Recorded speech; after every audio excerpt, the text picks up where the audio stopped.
So today we are going to discuss on arrays and part 4.1 array declaration, initialization and default values. So what is an array?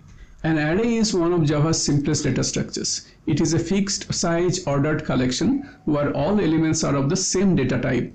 This has to be remembered. So all elements are of the same data type. For example, to store 5 scores, you create an array, you create an int array of size 5, and to store 3 names, you create a string array of size 3.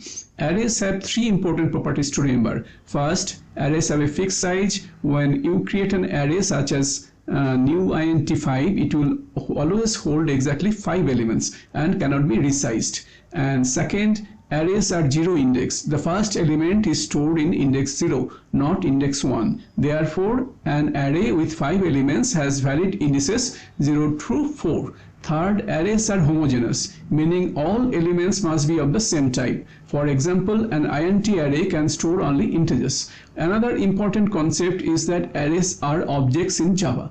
They are stored in heap memory. The array variable itself does not contain the elements. It holds a reference to the object, array object. This behavior becomes important when comparing arrays or passing them to methods. So array declaration, bracket placement, traps. So array declarations are a common source of exam traps in Java. Java allows flexibility in where you place the array brackets. Okay, either with the type or with the variable name. All these forms compile successfully, right? What is type? So you see in the screen, right? int bracket arr and then int arr bracket. So here int is the type and arr is the variable names. In the first one we see that bracket is placed with the type, and in the second example it's with the variable. Okay, and so for example this confusion generally what's correct, this confusion usually appears in multivariable declarations. For example, say int bracket a comma b. Here the brackets belong to the type because it's placed along with the type. So both a and b are arrays of int. This behavior is straightforward and predictable. Now consider int a bracket comma b. In this case, the brackets are attached to only variable a, the name of the variable, not the type. Therefore, a is an int array, but b is just a regular int variable. Java allows this syntax even though it can look misleading at first glance. So in exam questions, you may see a declaration like int a bracket comma b and be asked what type b is. The correct what type b is. The correct is plain int, not an array. Always check where the brackets are placed, with the type or with a specific variable.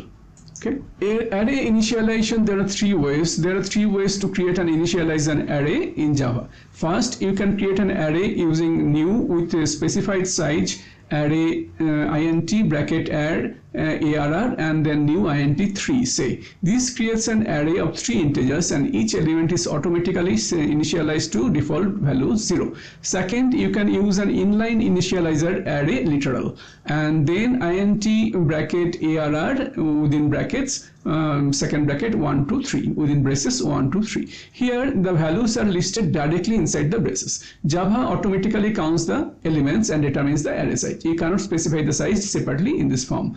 Third, you can create an anonymous array also, in which case it will be declared as new int within bracket then within braces 1 2 3. This form is often used when passing an array directly to a method call. The size is inferred from the number of values, so the brackets remain empty. Okay, so a common mistake is trying to combine size and initializer, which is not allowed. For example, if you write new int within bracket 3 and then within braces 1 2 3, it will result in compile time error. Also, the array size expression must be of type int or smaller, byte, short or char. Using a long value such as long 5 will not compile because Java requires int for array dimensions. That's something to be remembered. If you see the last example here, that's invalid because you are putting new int then long then 5. That will lead to compile time error. So it should be either int or smaller, byte, short or char. Default values what arrays get without explicit limit. Okay. When you create an array using new, Java automatically fills every element with a default value based on the data type. Numeric primitive types such as int, double and long are initialized to 0, while boolean values are set to false. The char value, just char type, is initialized to the null character, that is within quotes /u0000, which represent the Unicode 0. For object types such as string, integer or any custom class, each array element is initialized to null. This is important because the array exists but the objects inside it have not been created yet. A common exam scenario is creating an array like new string 3 and then immediately calling a method on an element. For example, say names 0, then length. So this causes a null pointer exception. This causes a null pointer exception because names 0 is still null. This is similar to the null pointer exception pattern that we saw with wrapper classes, but here it occurs within an array context. Therefore, you should initialize array elements with actual objects before calling any method on them. This is very important. Assigning to array elements. So array elements are accessed and updated using their index inside square brackets. You simply assign a value using the equals operator. For example, array ARR0 equal to 10. However, a common mistake occurs when working with array references. When you write int b, int bracket b equal to a, Java does not create a new array. Instead, both variables, they refer to the same array object in memory. That means that a and b point to the exact same underlying data. So if you modify the array using b, such as b0 equal to b within bracket 0, they equal to 99, that's the first element of the array equal to 99, the change affects the shared array too. As a result, if you later on print a0, a within bracket 0, the value will also be 99, not the original value. This happens because both variables now, they reference one single array instance.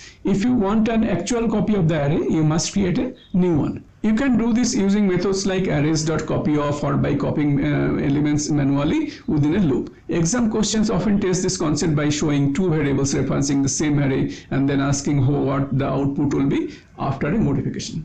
Let's come to the question part. So we have a question int within bracket a b, then a is equal to a new int 1 2 3, b is equal to a, b1 equal to 99, system.out.println a1 and system.out.println b length. So what is the output, right?